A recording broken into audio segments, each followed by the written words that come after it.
জন্য ব্যবস্থা করে দিব। আমি আমার কাছে ওইগুলা চা যেগুলো মানুষে দিতে পারবে না, তারপরে আমি তোকে দিব।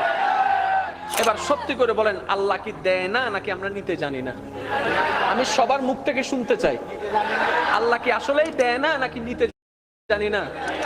আচ্ছা, যে আল্লাহকে আপনারা মানেন, এটা ওই আল্লাহ না যেটা ফেরাউনকে দিছিল? যারা দাঁড়ায় আছেন তারা একটু বলেন না, এই আল্লাহ ওইটা না যেটা নমরুদকে দিছিল? এই আল্লাহ ওইটা না যেটা আবু জাহেলকে দিছিল? এত বড় বড় বাটফাটদেরকে যদি আল্লাহ দিতে পারে, আপনার মতো মুসলমানকে কেন দিতে পারবে না?